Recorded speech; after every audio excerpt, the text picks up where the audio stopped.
안녕하세요. 백세인생 김인우입니다. 우리가 아플 때 찾는 곳이 병원이죠. 주로 어느 과들 가시나요? 이비인후과, 산부인과 맞습니다. 이런 과들은 우리가 익숙하게 자주 다니는 과들인데 유독 우리에게 문턱이 좀 높은 과가 있습니다. 바로 비뇨의학과인데요. 여러분, 비뇨의학과는 어떤 과라고 생각하세요? 잘 안 가게 되고 남자들이 가는 곳 맞습니다.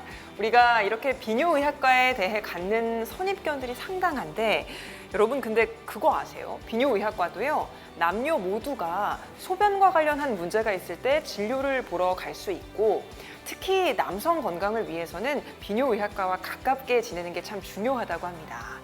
그래서 오늘부터 12주 동안은 비뇨의학과에서 하는 진료, 남성 건강에 대한 내용들을 살펴볼 텐데요. 먼저 오늘의 강사님 소개해 드리겠습니다. 비뇨의학과 박사 이영래 교수님 모시겠습니다. 어서 오십시오. 안녕하세요.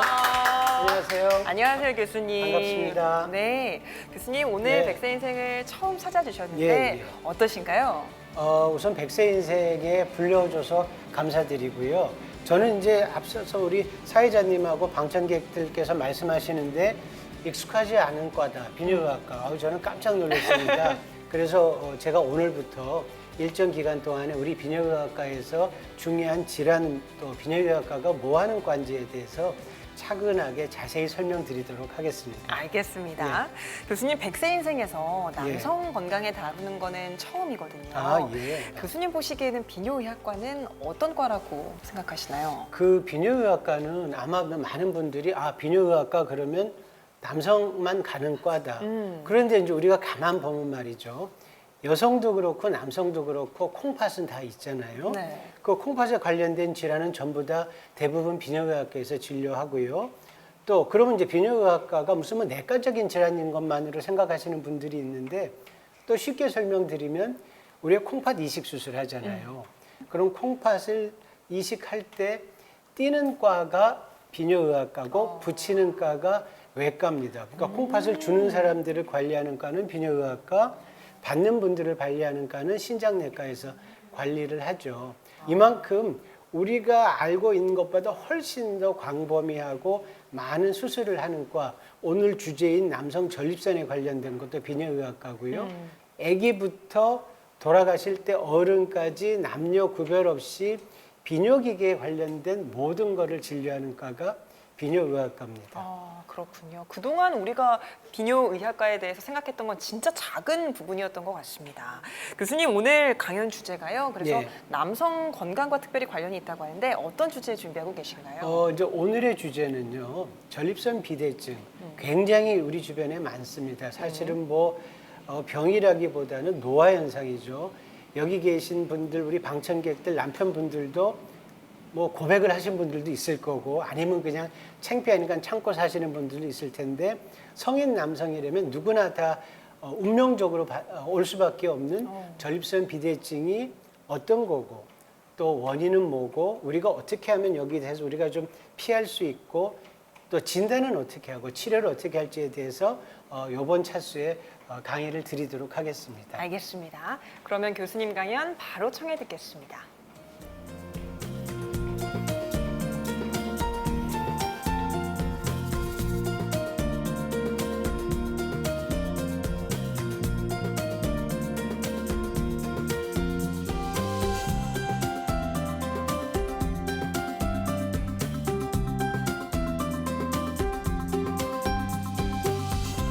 오늘 첫 번째 강의는요, 우선 전립선 비대증이라는 게 무엇이고 이 원인이 뭐고 어떤 위험 인자가 있는지에 대해서 제가 오늘 강의를 드릴 텐데요. 그 전에 제가 전립선 비대증에 대해서 말씀을 드리려면 우선은 전립선이 뭐고 또 전립선에 관여되는 소변이 어떻게 만들어지고 어떤 게 정상 소변인지에 대해서 제가 먼저 설명을 드리고 시작을 하겠습니다. 자, 우리 이제 방청객한테 하나 여쭤보는데요. 자, 여자는 전립선이 어디 있습니까? 잘하시네요. 여자는 전립선이 없습니다. 그러니까 전립선은 남자한테만 있는 이제 고유 기관이고요. 우리 이제 방광 아래에 골반 아래 깊숙한 곳에 있는 샘 조직이면서 섬유 근육 조직입니다. 이제 샘 조직이라는 얘기는 하여튼 뭐 뭔가 만들어서 우물에서 이제 뭐 뭔가를 분비를 하겠죠. 그리고 이제 또 섬유하고 근육 조직으로 돼 있는데요. 전립선의 위치를 이제 저기 앞에 화면에서 그 그림이 나올 텐데요. 자, 보시면 방광 아래에 보시면 요도가 이렇게 아래로 쭉 내려가 있죠. 소변이 이렇게 지나가는 거를 요도라고 하고요. 그 바로 아래 동그랗게 싸고 있는 거를 전립선이라고 합니다. 그러니까 보시는 대로 항문 바로 앞에 있기 때문에 우리가 손가락을 넣으면 만져집니다. 그래서 전립선 크기나 모양 뭐 이런 것들을 알 수 있고, 제가 참고로 말씀드리면 여성들도 마찬가지고요. 변비가 있는 분들은 소변까지도 영향을 주는데, 이 그림에서 보시는 것처럼 방광 바로 뒤에 직장이 있기 때문에 변비가 있어서 이게 꽉 그 변이 막고 있으면 직장을 밀어서 소변도 불편하게 됩니다. 대부분 연세가 많으신 노인들, 남자, 여자 할 거 없이 변비가 생기는데, 이 변비가 있는 분들이 부가적으로 이렇게 배뇨에 문제점이 생깁니다. 자, 그러면 우리 몸의 소변은요, 소변이 뭐죠? 피가 우리 콩팥에 지나가서 막 콩팥에서 그걸 걸러서 노폐물을 소변이라는 이름으로 밖으로 내보내는데요. 콩팥에서 만들어져서 요관을 타고 방광으로 갑니다. 우리가 보통 이제 방광으로 소변이 갔을 때 한 100cc 정도 되면 소변이 조금 차는구나. 한 250cc 정도 되면 소변이 좀 마려운 느낌이 드네. 좀 막 급하신 분 같으면 조금 화장실이 어디 있나 이렇게 이제 살펴보시게 되고요. 350cc 정도 차면 이제 화장실을 가야 됩니다. 이러다가 한 500cc 정도 되면, 물론 우리 방광은 상황에 따라서 600cc, 700cc 늘어날 수도 있지만 500cc 정도 되면 이제 소변을 거의 못 참게 되죠. 그래서 일반인들은 하루 소변 보게 되면 한 번 보는 양이 한 250에서 350cc 정도 되니까 하루에 우리가 아마 건강한 소변이라고 하는 건 한 1.2리터 전후로 치니까 한 4번에서 6번 정도 소변을 보게 되죠. 자, 그러면 이제 우리 전립선으로 다시 돌아와서 이제 아까 보였던 그 전립선의 크기는 정상 크기가 한 20g. 20g이면 뭐가 어느 정도 크기일 것 같으세요? 호도 크기 정도 됩니다. 호도. 골프공이 한 30g 정도 됩니다. 그래서 이제 호도 크기처럼 돼 있고, 그럼 하는 일이 뭐냐? 우리가 이제 전립선에서 정액의 30%를 차지하는 게 전립선에서 나오는 전립선액이고요. 이게 주로 하는 일이 가장 중요한 게 우리가 이제 아기를 만드는 제일 중요한 정자를 보호하기 위해서 정자의 활동성, 정자를 건강하게 하는 성분이 이 30% 안에 있고요. 그래서 정자가 적절하게 생존했다가 엄마가 부르면 얼른 튀어나가서 우리 이제 아기를 만들 준비를 하는 거죠. 그리고 또 하나는 전립선에서는 징크라는 물질이 이제 분비되기 때문에 우리 하부요로의 세균이라든지 염증에 대해서 방어 기제를 갖고 있는데, 사실은 이제 이미 연세가 드신 분들은 전립선이 하는 기능이 별로 없습니다. 그래서 뭐 사실 우리가 전립선을 떼어내더라도 살아가는데 이제 큰 문제가 없고요. 자, 이제 이게 소변 보는 거고 전립선인데, 그러면 여기서 이제 우리 오늘 주제인 전립선 비대증으로 넘어가서, 전립선 비대증이 뭐냐? 쉽죠. 말 그대로 뭐 누가 들어도 아시겠죠. 전립선이 커지는 건데, 그러면 얼마만큼 커지는 게 전립선 비대증이냐? 여기 되게 이제 궁금해 하실 텐데요. 남자들은 전립선이 사춘기 정도 돼야 제대로 된 모양으로 이제 자리를 잡습니다. 그래서 이제 남성 호르몬하고 노화에 의해서 전립선이 천천히 커집니다. 그래서 우리가 이제 초음파 검사를 하게 되면 전립선 크기를 우리가 검사하는 여러 가지 옛날에 이제 이런 역학조사가 있었는데요. 한국 남성은 한 50세에서 80세 한국 남성을 기준으로 봤을 때 전립선 크기가 한 17.5cc, 18g 정도, 한 20g 정도를 기준으로 해서 이거보다 크다 작다를 판단하고요. 또 하나는 그러면 전립선이 크면 소변을 뭐 다 잘 못 보고 작으면 다 잘 보지 않을까 생각하는데 또 그렇지도 않습니다. 전립선이 크다고 꼭 소변을 못 보는 것도 아니고 전립선이 작다고 꼭 소변을 잘 보는 건 아닙니다. 예를 들어서 똑같은 20g짜리 전립선이어도 아까 제가 그 그림에서 보여드린 것처럼 방광에서 소변이 지나가는 요도를 싸고 있는데 얘가 살이 안으로만 찌면 겉으로 보기엔 20g이어도 나가는 길을 막으니까 배뇨가 불편할 거고요. 또 하나는 작은 놈도 방광 바로 안에서 방광을 자꾸 조이게 되면 소변이 불편해지기 때문에 전립선의 크기하고 또 전립선 소변 보는 상태는 차이가 좀 있습니다. 자, 그러면 또 이렇게 전립선이 자꾸 이제 커져서 배뇨장애 현상이 일어나는 게 가장 큰 원인이 이제 노화하고 남성 호르몬인데요. 쉽게 말해서 전립선이 커지면 아래가 자꾸 이제 소변 나가는 길을 압박을 하겠죠.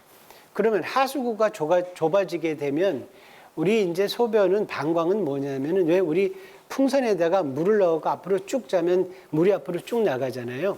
방광도 그거하고 마찬가지입니다. 방광이라는 큰 가죽 주머니에 소변을 가득 채우고 있다가 제가 앞서서 말씀드린 대로 한 350cc 정도 됐을 때 아, 소변이 마렵구나. 그럼 대뇌에서 신호가 와요. 그럼 척추신경을 타고 아래로 내려가서 방광이 쭉 짜게 되는데 나가는 하수구가 정상처럼 제대로 있어야 쭉 짜야 소변줄이 앞으로 시원하게 나갈 텐데 전립선 비대증 때문에 나가는 길이 좁아져 있으면 얘가 자꾸 힘을 쓰게 되죠. 그걸 이제 방광의 육조화라고 하는데 우리 자꾸 힘을 쓰게 되면 어떻게 되죠? 우리가 왜 건강 위해서 헬스클럽 가서 자꾸 운동하죠. 그럼 여기 근육이 생기죠. 그럼 방광도 근육이 생깁니다. 그런데 방광은 근육이 생기는 게 건강에는 되게 안 좋습니다. 방광은 말랑말랑하고 그 탄성도가 높아서 소변이 고일 때는 풍선처럼 축 처져 있다가 필요한 순간에 일시적으로 힘을 모여야 되는데 아래에 자꾸 하부요로의 어떤 폐색이 있으면 저 비정상적인 형태로 방광의 형태가 바뀔 뿐더러 또 이것 때문에 나중에는 신경인성 방광 같은 또 다른 부가적인 부작용이 생기기도 합니다. 자, 이 전립선은요, 이제 30대, 40대부터 전립선 비대증이 이제 시작이 되고 아주 쉽습니다. 노화기 때문에 50대가 되면 한 10명 중에 5명, 60대가 되면 10명 중에 6명, 그러니까 80대가 되면 10명 중에 8명의 환자가 전립선 비대증을 가지고 있습니다. 이렇기 때문에 전립선이 매우 흔한 질환이기 때문에 전립선 크기가 점점 커지고 증상이 점점 나빠지는데 그렇다고 사실 이것 때문에 뭐 당장 죽거나 하진 않아요. 물론 이게 심해져서 이제 여러 가지 콩팥의 문제를 일으키기는 하지만 이런 배뇨의 문제를 일으키는 게요. 삶의 질에 우리가 아는 것보다 훨씬 더 큰 영향을 미치게 됩니다. 자꾸 사회활동도 하고 본인이 사회적으로 해야 이런 남성 갱년기 제가 뒤에 설명드릴 거를 조금 억압할 수 있는데 어디 소변이 불안하니까 같이 어디 등산도 못 가, 산에 가서 오줌 싸면 그거 무슨 창피해요. 단체 관광도 못 가, 또 여름에는 괜히 지릴까봐 어떤 냄새 날까봐 밖에 자꾸 위축이 되기 때문에 이게 당뇨보다 더 사회적으로 안 좋다는 얘기죠. 오늘 집에 가셨어요? 신랑한테 딱 물어보세요. 당신 정말 괜찮아? 눈 똑바로 뜨고. 그래서 병원으로 이제 모시고 가십시오. 자, 그럼 전립선 비대의 이제 원인은 제가 아까 말씀드린 대로 노화하고 남성 호르몬인데 남성 호르몬은 뭡니까? 남성 호르몬은 남자의 고환에서 만들어지죠. 고환은 우리 몸에 이제 남성 호르몬의 대부분을 만들어서 전립선 비대증을 일으키는 주요 원인인데요. 이런 남성 호르몬을 우리가 이제 뭐 테스토스테론 또는 안드로겐이라고 하는데 고환에서 한 90% 이상이 만들어지고요. 나머지 한 5% 정도는 이 콩팥 위에 부신이라는 기관이 있습니다. 부신에서 만들어지는데 이 부신은 남성 호르몬뿐만 아니라 뭐 콜티졸, 우리 몸의 중요한 호르몬들이 주로 이 부신에서 만들어집니다.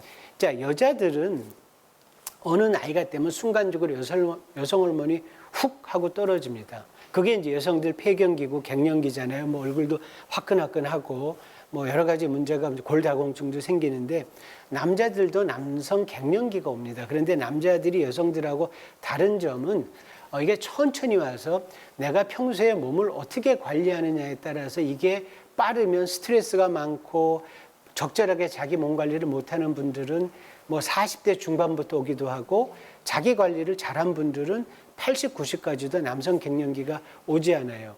그럼 남성 갱년기가 오면 아무래도 근육이 감소되겠죠. 또 근력도 떨어지겠죠. 성욕이 감소되죠. 그리고 또 하나는 아까 인지력 이런 것처럼 기억력도 자꾸 떨어지고 우울증이 생기고 자꾸 이제 감정의 변화 그리고 자신감이 자꾸 떨어집니다. 그래서 남성 갱년기가 오게 된 남성들은 거미형 인간으로 바뀝니다. 뭐 어떻게 거미형 인간인가요? 자, 이제 근육이 자꾸 빠지고 살은 자꾸 찌니까 배만 똥땅하게 이렇게 나옵니다. 통통하. 그리고 이제 운동 안 하고 근육, 팔다리는 아주 그냥 가늘어집니다. 그러니까 거미형 인간이 되는 게 남성 갱년기입니다. 그런데 이제 우리가 약간 아이러니컬하죠. 아니, 그 남성 호르몬이 나이가 들수록 이렇게 줄어든다는데 왜 그럼 전립선 비대증은 아까는 뭐 50대 때는 50%인데 왜 80대 때는 80%냐? 그런데 여기에 이제 또 남성 호르몬의 특징이 있습니다. 남성 호르몬은 테스토스테론과 디하이드로 테스토스테론이라는 형태로 두 가지로 존재하는데 이 디하이드로 테스토스테론이 훨씬 강력한 테스토스테론입니다. 나이가 들어서 테스토스테론은 떨어지는데 이 디하이드로 테스토스테론은 그렇게 많이 줄어들지가 않아요. 그래서 나이가 들더라도 전립선을 자꾸 크게 하는 데는 부족함이 없어서 전립선은 자꾸 이제 커지게 되는 그런 문제가 발생을 합니다. 그래서 이런 남성 갱년기 있으신 분들 아마 그 주변에 분명히 본인이 남성 갱년기라고 얘기하지 않습니다. 왜냐하면 남성 갱년기 있는 분들은 아무래도 조금 뭐 위축되고 또 사회 활동도 본인이 좀 피하게 되고 뭐 예를 들면 이제 부부 잠자리도 괜히 자꾸 딴방 가서 자고 피곤하다 그러고 남자들 자존심이거든요. 그걸 미리 조금 문을 열어줘서 이런 분들은 병원 찾아가시면 정말 생각보다 이런 새로운 세계가 있었구나 하는 걸 느낄 수 있습니다. 자, 제가 그럼 전립선 비대증이 노화 때문에 생기고 또 남성 호르몬 때문에 생겨서 이건 뭐 병이라기보다서 나이가 들어서 누구한테나 오는 노화 현상이라고 말씀을 드리면 우리가 뭐 할 게 별로 없을 것 같죠. 야, 그러면 이거 가만히 앉아서 복불복으로 그냥 전립선 비대증 불편한 거를 견뎌야 되나 이렇게 생각하는데 그렇더라도 제가 지금 4가지 위험 인자를 말씀을 드리는데 이런 것들을 조금 컨트롤하고 정리함을 해갖고 전립선 비대증의 증상을 좀 완화시키거나 전립선 비대증의 진행을 쉽게 말해서 젊어지게는 못해도 전립선 건강에 있어서의 노화는 조금씩 우리가 붙잡아서 더 이상 안 젊어지게 할 수는 있다는 얘기죠. 그 첫 번째가 우리가 제일 피해야 될 게 뭐 같으세요? 우리가 가장 우리 건강에 우리 방청객분들, 우리 아나운서님 뭐 같으세요? 뭐 같습니까? 예.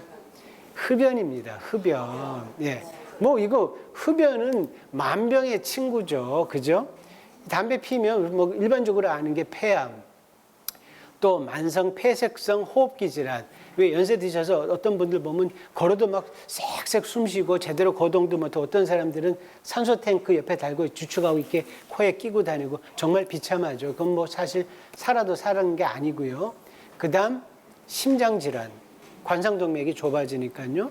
이런 뭐 여러 가지 영향이 있지만 이 전립선에 있어서도 흡연을 하게 되면 교감신경계를 항진시키고 체내 호르몬을 좀 변화시키고 영양 상태를 변화시켜서 전립선 비대증 발생도 좀 빨리 하고 또 이런 그 배뇨 증상도 훨씬 더 악화시키기 때문에 이 흡연은요 줄인다는 의미, 나무 전자담배로 바꿔 탔어 다 의미 없습니다.